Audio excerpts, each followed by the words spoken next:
Hey les Phoenixous, ici le Phoenix. Aujourd'hui, retour sur le tome 31 de Kingdom.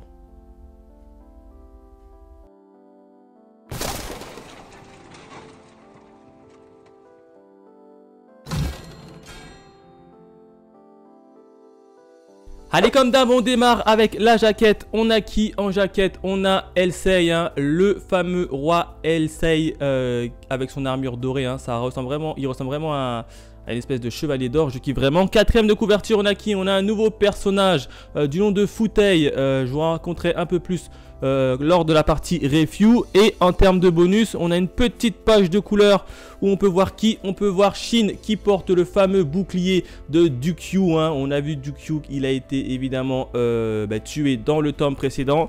Et du coup, il a donné son bouclier à Shin. En termes de bonus également, on a comme d'habitude la partie présentation des différents personnages tout au long de cette guerre et de cette histoire.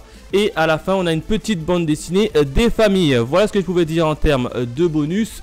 Et maintenant, on passe de suite à la partie review. Alors, qu'est-ce qui s'est passé au niveau de ce petit tome 31? Et bien, principalement deux événements. Et le premier événement, c'est que Elsei prend la ville de Sai en main, on va dire, en quelque sorte, hein, puisque tous les généraux sont bloqués au niveau de la porte de Kankoku et se tapent. Ils n'ont plus réellement de généraux disponibles et donc Elsei décide d'endosser ce rôle et de se placer dans la ville de Sai. Hein. C'est une ville qui est située juste avant la capitale Kanu pour tenter de stopper l'armée de Riboku qui arrive à grands pas. Alors dans tout ça, on n'a pas réellement de soldats dans cette petite ville, on a principalement que des habitants. Alors Elsei va commencer à émettre un discours pour un peu galvaniser ses habitants pour qu'ils prennent les armes et ça va marcher. Et par-delà de ça, on a Shueiken, hein, le ministre de la Défense rattaché à Ryofui, aide quand même Elsei en lui envoyant 100 soldats. Hein. Donc là, c'est une grosse petite surprise. Hein. On a quand même Shueiken, hein, qui est plutôt partisan de Ryofui, hein, envoie quand même des soldats pour aider le roi Elsei. Et là, c'est une grosse petite surprise, hein, d'autant plus qu'on a une petite, on va dire entre guillemets, dispute entre Ryofui et justement le ministre de la Défense, comment il s'appelle, Shueiken, hein, comme quoi Ryofui lui reprocherait d'avoir en fait émis des idées à Elsei pour stopper Riboku et bien évidemment sans en parler à lui-même. Donc il était un peu vexé et moi je vois bien dans tout ça, je vois bien le ministre de la Défense changer de camp et partir avec le clan de Elsei et ça ce sera une grosse prouesse, hein, de la part d'Elsei. Hein. Il aurait rallié quand même un des 4 piliers de Ryofui à sa cause et ça ce serait pas mal. Moi je vois bien les événements tourner comme ça. Voilà ce que je pouvais dire dans ce petit premier événement. À noter que pendant l'absence de Elsei qui est parti à la guerre, c'est bien évidemment son frère qui tient les rênes de la ville de Kankoku en son absence. Voilà ce que je pouvais dire sur ce premier événement. Le deuxième et dernier événement, c'est bien évidemment le début de la guerre ou de la bataille décisif. Hein. Comme vous le savez, hein, on a l'équipe, enfin l'armée de Riboku qui entoure la ville de Sai et qui lance ses offensifs aux 4 coins de la ville. Hein. Et comme on pouvait s'y attendre, les partisans d'Elsei ont beaucoup de mal à repousser tout simplement les assauts de Riboku. Et là, il fallait s'y attendre un petit peu. Hein. Alors, grosse surprise, c'est que durant la première et la deuxième journée, ils arrivent quand même à maintenir et à repousser les soldats de Riboku. Là. Donc, c'est une grosse prouesse. Hein. Faut se rappeler que les partisans d'Elsei, ce sont principalement des habitants et qui n'ont pas l'habitude de se battre face à des soldats qui sont déjà bien aguerris de l'autre côté. Donc là c'est une belle petite prouesse. À noter, petit point également, c'est qu'on a perdu 2 capitaines de l'unité Ishin, hein, 2 molosses, hein, se sont fait tout simplement abattre par un petit nouveau. Hein, lui, il avait son importance, Futei, le petit nouveau Futei qui arrive et qui s'autoproclame comme étant le dernier et le futur 3e grand cieux de Zao. Hein, c'est lui qui s'autoproclame. Donc là, il arrive, il liquide quand même 2 capitaines de l'unité Ishin et ça, c'est pas rien. Hein. Après, on a notre cher petit Shin qui intervient pour le stopper.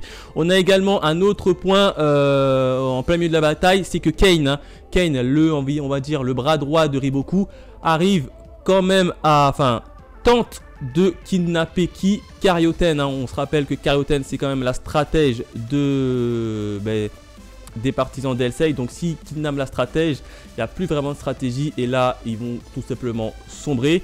Et là tu as quand même Kane qui essaye de kidnapper Karyoten pour l'emmener avec elle. Alors dans un premier temps, moi j'ai l'impression qu'elle essaye de la kidnapper justement pour affaiblir l'équipe adversaire, mais elle essaye aussi de la kidnapper pour la sauver, hein, parce que ce sont quand même deux femmes, et deux femmes dans les milieux de la guerre qu'est actuellement, c'est assez rare. Donc elle s'est pris une petite sympathie pour Karyoten, et donc elle voudrait pas la voir mourir entre guillemets bêtement, donc c'est pour ça qu'elle a essayé de la kidnapper pour la sauver.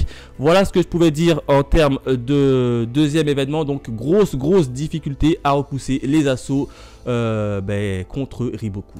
Voilà ce que je pouvais dire sur le tome 31 de Kingdom, hein. J'ai bien évidemment peur pour les partisans d'Elsei, hein, puisque ce sont que des habitants, donc je pense qu'ils vont avoir beaucoup de soucis et beaucoup de morts dans leur rang, et là je vois pas comment ils peuvent gagner, hein. D'autant plus qu'on a Uken, le fameux Bunshin Uken n'est toujours pas arrivé, hein, aux côtés de Riboku, et il est en chemin. Donc là, une fois qu'il est arrivé, je sais pas qui pourra l'arrêter dans les partisans d'Elsei, hein, à part Shin, mais je pense pas que Shin va faire le poids face à Uken, hein. On rappelle quand même qu'Uken a quand même battu le colosse Dukyu juste avant, et il a battu le fameux, j'ai oublié son nom, celui-là qui a les grosses babines, j'ai oublié son nom. Bref, donc là, grosse peur pour les partisans d'Elsei, hein.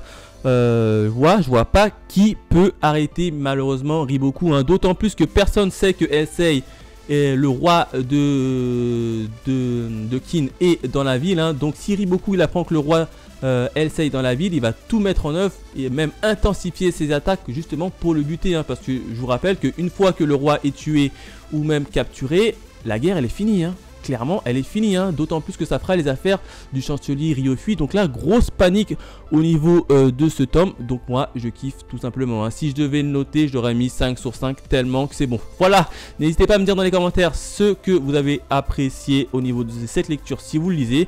Bref, si vous lisez Kingdom, bref, dites-moi tout dans les commentaires. Quant à nous, on se retrouve très vite pour de nouvelles aventures. Allez, bye mes Phoenix.